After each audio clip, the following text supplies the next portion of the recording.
Question 9. A group of students are investigating how the pressure of a fixed mass of gas varies with its temperature. This is known as Gay-Lussac's law. The students set up an experiment as shown. And there is all the familiar apparatus. And you should have done this experiment in class. There you've got the retort stand, the round bottom flask, the Bunsen burner, the tripod, the water, the beaker. Everything there that we need, and there's the pressure sensor in the top right. So we have the thermometer measuring the temperature of the water, and therefore the gas inside the round bottom flask, and we have the pressure sensor measuring the pressure. The round bottom flask contains a fixed mass of gas. The Bunsen burner is used to heat the apparatus as shown. Readings of temperature and pressure are taken every 10 degrees C. During the experiment, the volume of the gas in the round bottom flask remains constant. The students' results are shown. And there we have our table of results. The temperature is going up in fixed steps. The temperature in degrees C is going up in fixed steps, 50, 60, 70, 80.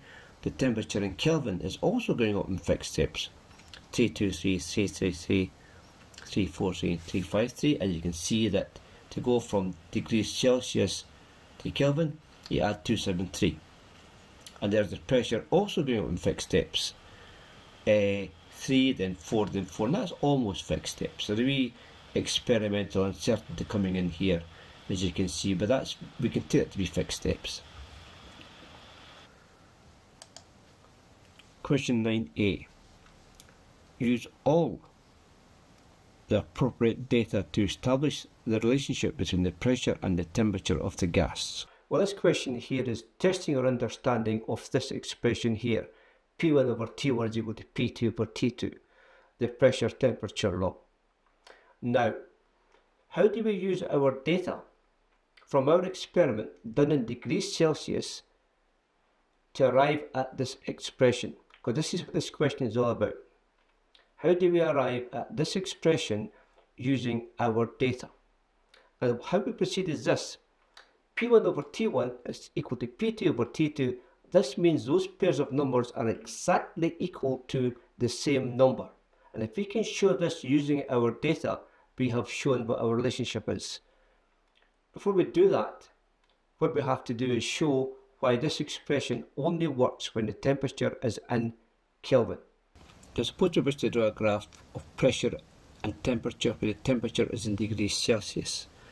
We get a straight line, but the straight line does not go to the origin, which means pressure and temperature are not directly proportional, and we cannot say that pressure divided by temperature for all pairs is going to be equal. The best we can say in a situation like this, we take it further, that what is constant are P1 taken with C divided by T1, because that's going to give you a slope of the graph, and that will be the same for all pairs P1 and T1. That's the best we can say there. That's the simplest expression we can get. Then we can use it, we can certainly use it, but we need to know the pressure when the temperature is 0 degrees C. This is not how we normally proceed. But when we're doing a pressure temperature experiment, that's the first graph we'll always get. What we tend to do though, we tend to put the temperature into Kelvin, and let's see how that works. First of all, we extrapolate the graph back to 0.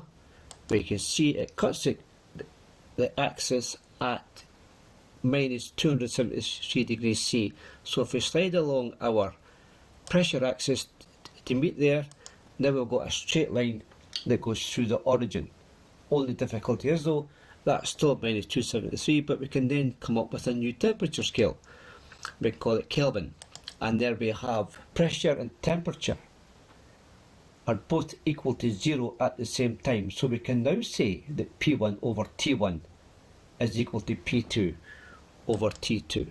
So if we look at our table in the question, and we find the ratio of P1 over T1 is equal to a constant for all pairs when temperature is in Kelvin, then we have established a relationship.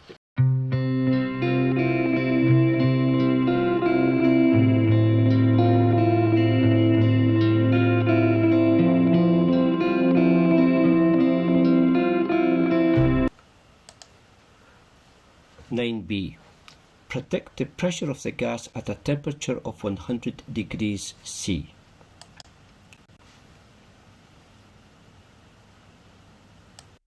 But when we're estimating this, all we have to do is look at the table and find the pattern, and it's very easy to find the pattern here.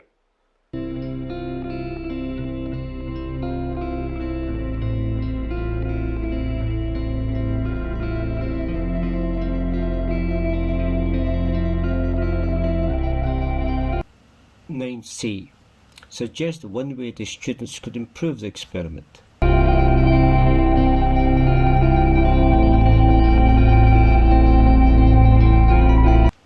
9D. Tyre pressure in racing cars is carefully monitored throughout a race. As the cars drive around the racing circuit, the temperature of the gas inside the tyres increases. Explain, using the kinetic model, how this affects the pressure of the gas inside the tyres. Now, the kinetic model of a gas is this. We imagine the gas to be made up of tiny wee particles, tiny wee indivisible particles, moving in all directions, bouncing off each other and bouncing off the side of the container that they're in this case, the container of a tyre. Now, when the particles bounce off the side of the tyre, the inner tyre, they're exerting a force against the tyre. And remember, force per unit area is pressure. So this gives rise to the pressure inside the tyre as the wee molecules inside bouncing off the side of the tyre. What happens when we increase the temperature of the molecules in a tyre? Well, when we increase the temperature, we're giving them more kinetic energy, therefore they move faster, therefore they hit off the sides of the tyre faster and more frequently. And that is why the pressure increases when the temperature increases. The molecules are hitting off the tyre harder and more frequently.